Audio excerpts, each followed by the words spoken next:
Abazali bamzitho, welcome to Mkosi Nomagatsheni. I am uMagatsheni, Mkosi wethu namhlanje. Abazali bamzitho, it's about uSihle Mseleko. Guys, let's just be honest. I wanted to talk about episode 1 because I know episode 2 izodlala today of Izingane Ezithembu season 3. On episode 1, sibona uMusa Mseleko akhuluma noMacele noSihle. And uMusa Mseleko, uMacele stated that uMusa Mseleko uthe wengeke akazifunela inkomo zakaSihle. You understand? That means akafuna amalobolo kaSihle noma ngabe uSihle angalotsholwa akafuna amalobolo kaSihle. Akanayo ireason ukuthi angafuna amalobolo kaSihle, but yena uthi ngoba uyamazi uSihle ukuthi uyomphoca naphambili. You get me? But ke let's just be honest. Yabona singasho ukuthi uSihle akafuna uthatha accountability of ama-actions wakhe. USihle uyadelela uSihle, but remember guys, as much as uSihle ayingane kaMusa, but uSihle sekathe ukukhula kancane, and now I think mina uSihle uhleli kakhulu wanganakwa. Let's just be honest. Just imagine ubaba wakho okuzalayo akutshela ukuthi akawafuna amalobolo wakho, akawafuna amalobolo wakho. Even the episode mayicala the episode mayicala wathi uMusa uzikhombelani ingane zami, why ufuna ukungibulalela ingane zami? Your own father tshela wena ukuthi why ufuna ubulala ingane zakho. And it's not like uSihle wayefuna on that season bekafuna ubulala, bekakwatile because ukhuluma iqiniso, bayapretendelana. Why do they act as if they love her on ama-cameras, but when the cameras are off they know izinto abazenzayo? And then some of the things uSihle azikhulumayo guys, we all have. So ukuthi vele ma unomama you'll never understand uSihle, and mangabe ukhule unomama and okukhulu efamilini ekuthandayo, you'll never understand where uSihle abuya khona. Yes, I must say nami nginayo mama, but I do understand some of the things uSihle azenzayo. Akekho umntwana onormal guys ozodela ukuthi asuke kubo kunemali kunamakhosikazi ayi-4 ayohlala ne-boyfriend enganamali. It doesn't make sense. Ikhona into kaMseleko abangasitsheli yona, because this behavior uSihle wayicala from the age of uthi ube nengane oqala afuna grade 9. That means from afuna grade 9, umntwana ofuna grade 9 nangaki 13, 14 so or 15 mangabe late. Ukhona umntwana ona 15 or 16 odela ukuthi asuke kubo kunemali ku-right ku-home ayohlala ne-boyfriend, i-boyfriend enganamali. Yini enza kanjalo? Kusho ukuthi endlini kusuke kusinda, because even if you remember, I think it was season 2 of season 3 of Uthando Nethemba, uMusa stated that uSihle kuyohlala noMacele, wabuyela kubo kusaphila mamakhe. Wabuya futhi uSihle walandwa sekazohlala noMayeni, wabuyela kubo uSihle, wabuya wazohlala ubakwande bonke labo mama, njengoba ene bonke like uMacele ukwamlanda wahamba waya kubo, wamlanda uMayeni wathi makaze azohlala, wabuyela kubo. Yini lento le yenza ukuthi uSihle makahlala nabo aphinde abuyele kubo? Just imagine. Nje ngithema ngibukela futhi this episode, ngibukela kwesi-2 ngafilela uSihle ipeni ukuthi ubaba wakhe akutshele emehlweni ukuthi angizifuni mina inkomo zakho, uthi inkomo zami ziyephi. So kusho that means uMusa Mseleko seka-right uSihle off empilweni yakhe asaphila. Just imagine ubaba wakhe akutshele emehlweni athi nale ndaba ukuthi uMusa Mseleko athi akangafuni ingane kaSihle ihlale lapha. That means uMusa Mseleko uyamtshela uSihle ukuthi angifuni nezingane zakho, kwalehlala lapha baba akutshele emehlweni. Yes, abazali guys bayakwata amamntana makaprega asafunda, abazali bayakwata umntana makaprega asesemncane, which is understandable so, but along the way uyacola umzali. Okay, noma ngabe akacoli akakwazi ukutshela wena emehlweni wakho ukuthi akayifuni ingane yakho, or akakutshela wena kodwa akakwazi ukusho lento le on national TV, because lo mntana uzokhula abazi ukuthi mina kahle kahle ngihleli la, ngihleli ngomusa wenkosi ngoba owami umkhulu ozali babami akangifuni. So uyabona ukuthi uMusa uhetha uSihle aphinda hethe nezingane zakaSihle, udestroy uSihle aphinda destroy nononto. Ubambile into enokuthi uSihle wamfaka emsebenzini, uSihle azange aye emsebenzini. Vele uSihle lapho beka-wrong, asimeli uSihle lapho beka-wrong, and uSihle udinga ukujeziswa ngalokho. And ukujeziswa kaSihle is-stopping ukunika uSihle imali, because akusiza ukunika uSihle imali ubujezisa ingane zakaSihle for izono zakaSihle. That is so unfair guys. Okay, uthi uSihle azange aye lapho, ayingakhi amaphutha umpumelelo awayenzile, kukayingakhi umpumelelo bamkhiphe ebishini. Umpumelelo bake bamchashela amaloyo ukuthi kuyosuka uQueen Loli, ngoba uQueen Loli wathi yena washo on the podcast ukuthi yena uthandana noMseleko Junior, uthandana noMseleko.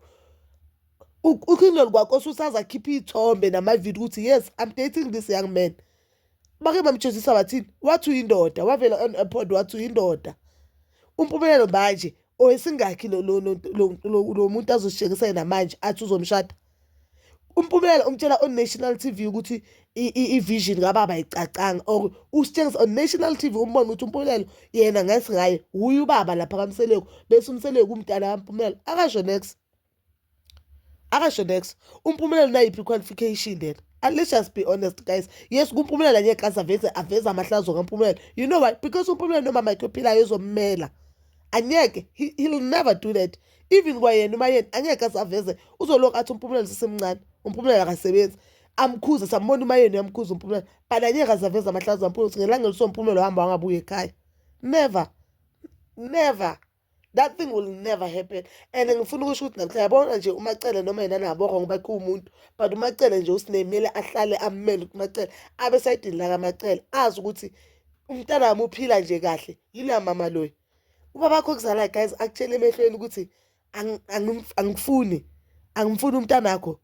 Angifuni umntana wakho ahlale la. Uthi umntana wakho ahlale because uyakwazi ukuthi yena lo wakuyenza naye akasekho emhlabeni, which is your mother. Umseleko makazothi akafuni ingane zakasine izitshintshe ziye kaMseleko.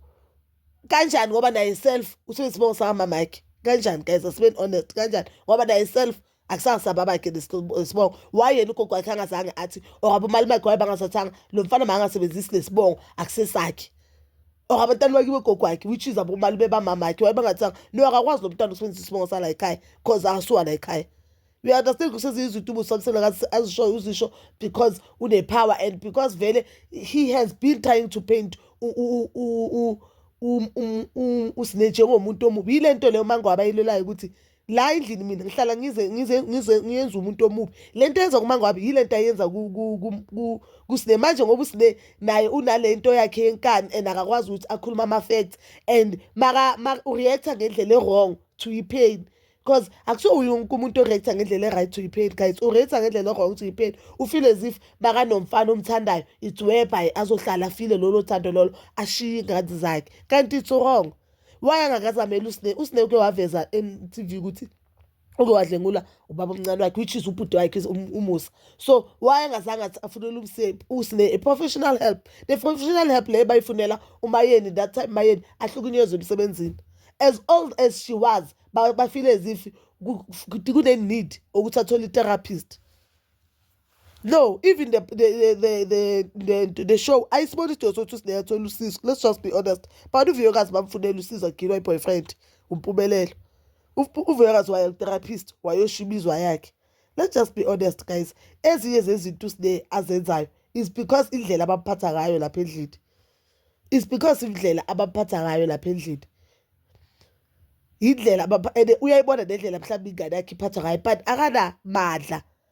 Icabanga ube nengane bese uwazi ukuthi ingane yami it's not welcome la ekhaya. Uya-understand i-pain ebakula mntana kaSine uhlala le nobabakhe akungaziwi ukuthi ahlale kanjani, ulala ndledi, ukhulule ugezwa ubani ekuseni. Why uMusa angacosha uSine asese-pregnant wathi abuhlala kubaba ngane yakho futhi kibaba wengane basekubheda abuye amthatha uSine nengane kaSine.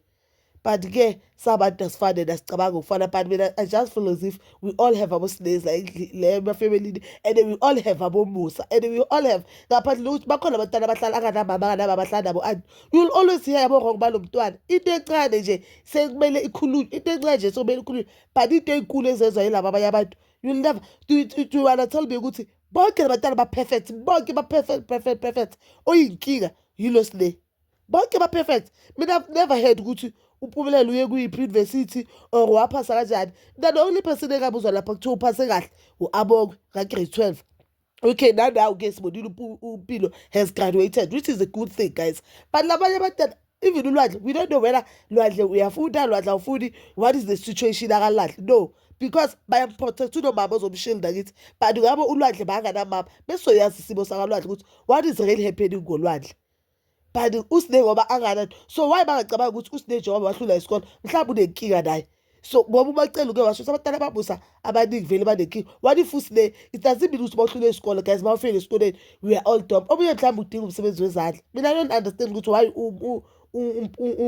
uMusa expect ukuthi uSine abe perfect angakadiagnoswa udoktor ukuthi uSine unale nkinga. So what if unenkinga vele eserious uSine? You understand? What if the king is serious?